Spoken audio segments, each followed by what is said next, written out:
Hello, today we have another interview for greennews.ro. We are here with Hakan Tropp. He's an expert in water governance and sustainable development. He has extensive experience working on international policies for water resources management, and it's involved in initiatives to address water-related climate risks and promote fair access to water. I hope this is an okay presentation. I want to ask you, what are the main challenges in global water governance amid climate change?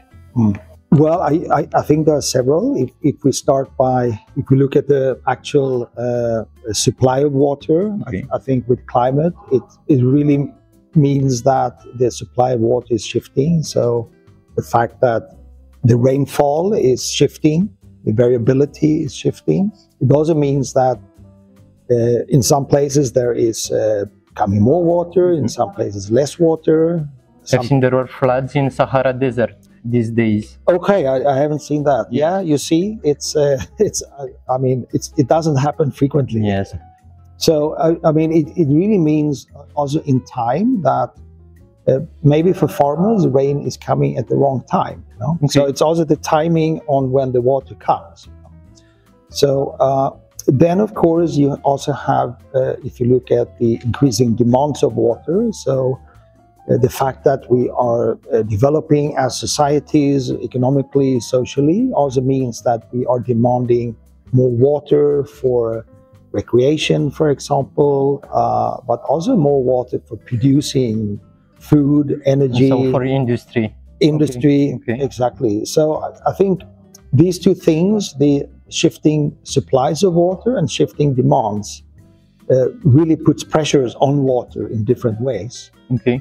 Then when it comes to governance, it's I would say that in many cases water is there, you have the water, but it's more a lack of organizing your system in a way that you can use that water in an efficient way.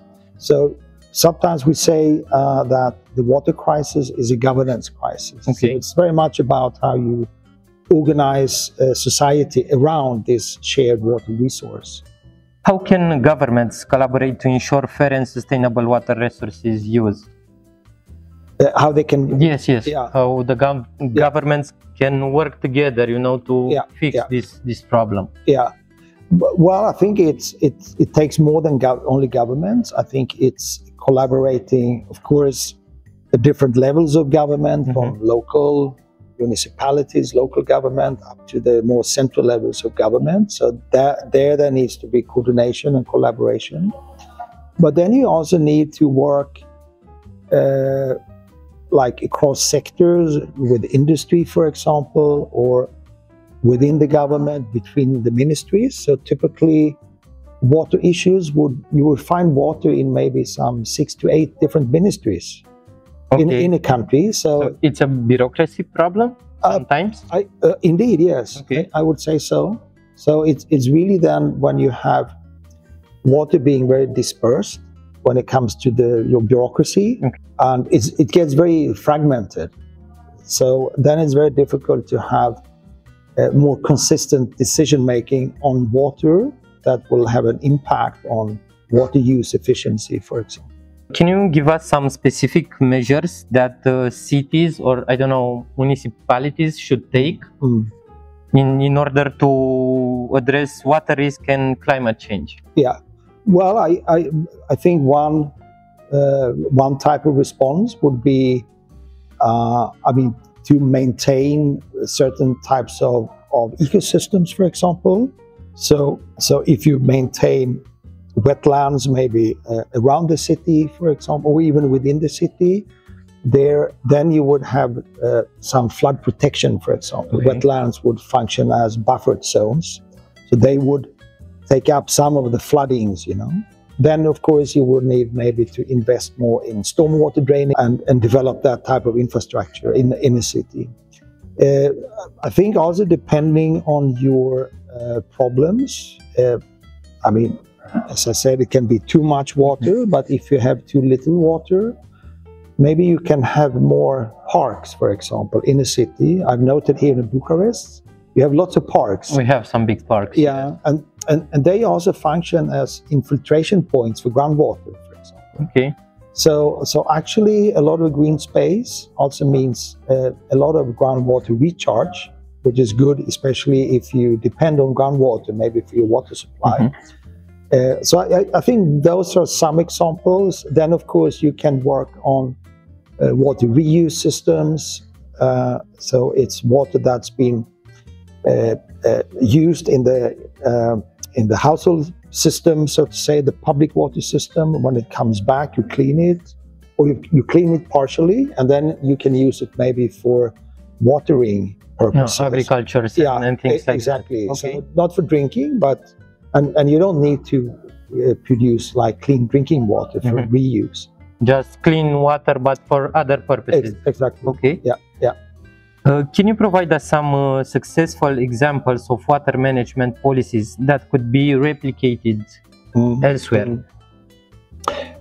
Yeah, I think one example is where if I take flooding as one example, and this is a case in Germany. I think it's been applied in some other countries. So it's when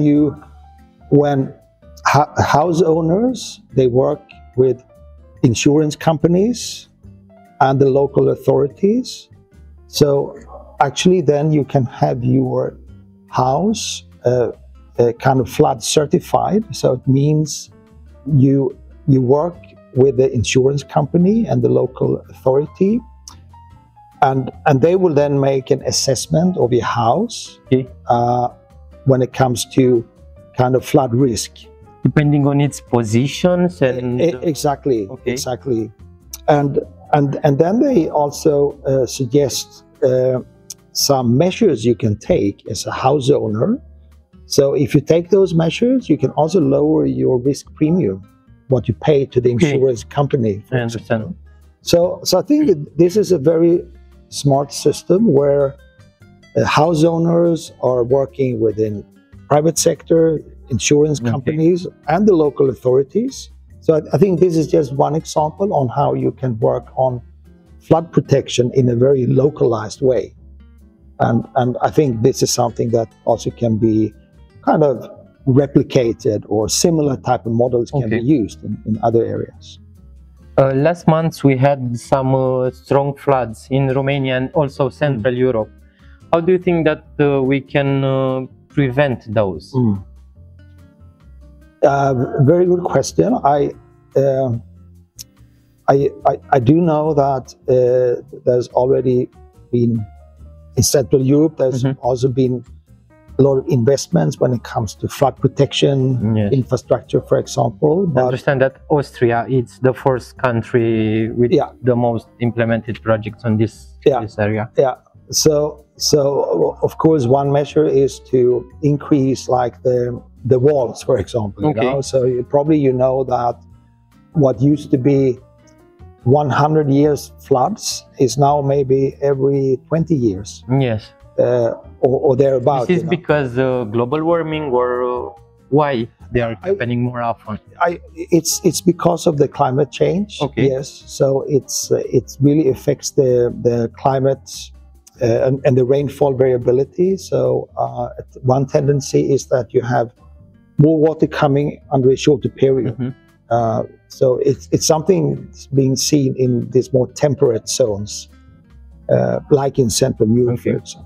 So I think so. Of course, you can work with different types of green and grey infrastructure, also like keeping more wetlands, for example. I think it's also partly due to planning and how you plan buildings, for example. Urban areas and so maybe 80 years ago, that area was like a forest or just a swamp. There was no housing there, so it was really an area that could flood and maybe absorb a lot of the excess water. You know? So I think partly it's also because we have been building on land that we shouldn't build on. So I think it's also making, and this is something they do in the Netherlands. They call it making room for the river. Okay. So it means basically that you convert the land use, and so you can use it then for flooding. So it's used for water to spread out. Yeah. So I think in many cases building infrastructure is very expensive. May not also suffice. You still have flooding despite the infrastructure. So if you can combine these measures, like making more space for the water with planning, I think also then different types of green infrastructure, grey infrastructure. I think you need to look at it as a whole package. Okay. Yeah. So not just small points, you have to connect all the points. I think so. Yeah. I think that's when you can create some bigger change. Thank you very much. Okay.